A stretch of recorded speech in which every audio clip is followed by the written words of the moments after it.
All right, let's get right into it. We're going to talk about a story where a single cyber attack pretty much broke the global insurance market, and in the process, ended up rewriting the rules for digital warfare. Welcome to the Security Nexus Deep Dive. Our whole mission here is to make sense of these really complex national security issues. And through explainers just like this one, we try to provide clear, actionable knowledge on everything from cyber threats to hybrid warfare. If you want to learn more, you can always find us at thesecuritynexus.net. So let's start with a number, $10 billion. Now, this isn't some company's valuation or a government's budget. Nope, this is the estimated cost of one single cyber attack. Yeah, that's the price tag for an attack so devastating, it literally brought some of the world's biggest companies to their knees. And when they turned to their insurance companies for help, well, they discovered a shocking truth hidden right there in the fine print. And we've really got to give credit where it's due. This entire deep dive is built on the incredible foundational research of Josephine Wolf, Daniel Arce, Daniel W. Woods, and Rainer Boehme. They're the ones who meticulously documented this whole saga. Our story really kicks off back in 2017 with a piece of malware that would eventually be called NotPetya. But you have to understand, this wasn't just some ordinary virus. This thing was basically a digital hurricane. So where did it come from? The Russian military. It was designed as what's called wiper malware. Now here's the really sinister part. Its disguise. It looked like ransomware, demanding about $300 in Bitcoin. But here's the catch. There was absolutely no way to get your data back. Its one and only goal was pure destruction, and it was initially aimed right at Ukraine through a very popular piece of accounting software. But here's the thing about digital weapons in our hyper-connected world. They don't really respect borders. NotPetya escaped Ukraine almost immediately, jumping from one corporate network to the next, infecting some of the largest multinational companies on the entire planet. First up, the pharmaceutical giant Merck. They got hit, and they got hit hard. NotPetya didn't just crash their systems. It wiped out 30,000 computers and actually halted the production of critical vaccines. The final bill? An estimated $1.3 billion. Then there was FedEx, the global shipping titan. Their logistics network, the very lifeblood of their business, was just crippled. The cost to clean up that mess, a staggering $300 million. And get this, it even hit the food company Mondelez International. You probably know them better as the makers of Oreo. They had to shut down 1,700 servers, which totally disrupted their supply chain. Their losses topped $100 million.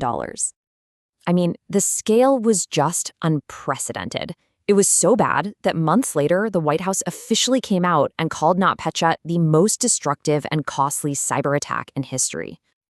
So you have these massive corporations, right? They're facing billions in damages, but they all have these top-tier insurance policies. They should be fine. Well, this is where the story takes a really sharp turn. They all filed their claims expecting to be covered. I mean, this is exactly what you buy cyber insurance for, isn't it? Wrong. The insurers pointed to this little clause, a standard war exclusion that's tucked away in most policies, and their argument was simple.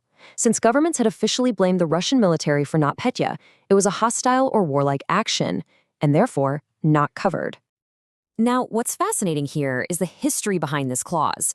It was written for a world of tanks and bombs, to exclude damage during kinetic warfare. Think World War I and World War II.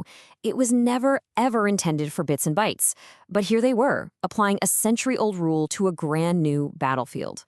So you see the huge disconnect between expectation and reality. Companies thought they had what's called a complete contract, a clear promise of protection for a price. What they discovered was they actually had an incomplete contract, where the rules for getting a payout were dangerously vague. That payout wasn't guaranteed at all. It all depended on who you could prove launched the attack, a really murky process that can take months or even years. After years of legal battles, which, by the way, Merck eventually won, the insurance industry realized they couldn't just keep relying on this ambiguous old world language. They had to become the new rule makers for the digital age. The NotPetya debacle was a massive wake-up call for them. That ambiguity in the war clause, it wasn't just a problem for their clients. It created huge financial risk and legal chaos for the insurers themselves. They needed clarity, and they needed it fast. And look at what happened next. Lloyd's of London, a true giant in the industry, issued a mandate basically forcing insurers to get specific. Policies now have to clearly define what counts as a state-backed attack, focusing on attacks that significantly impair a nation's ability to function. And here's the key part. They must now state, right up front, whether collateral damage in a country like the US is covered, even if the main target was somewhere else, like Ukraine. They're literally drawing the new lines on the map themselves. And to speed the whole process up, the industry has proposed its own solution, an independent committee of experts. So instead of waiting maybe 6 months for governments to officially attribute an attack, this body would aim to identify, define, and categorize major cyber events in 30 days or less. So all of this brings us right up to today and to a future that's filled with some deeply unsettling questions about who really holds the power and who ends up paying the price in this new era of digital conflict. I mean, think about it for a second. The insurance industry is now systematically writing exclusions for the most catastrophic, state-sponsored cyber attacks. The very digital weapons of mass destruction that we all worry about the most. So, if the private market is stepping away from this massive risk, who's left to pick up the multi-billion-dollar bill? Well, the burden falls right back on governments, and by extension, on taxpayers. We all become the insurer of last resort. And this leaves us with one final and, I think, critical question.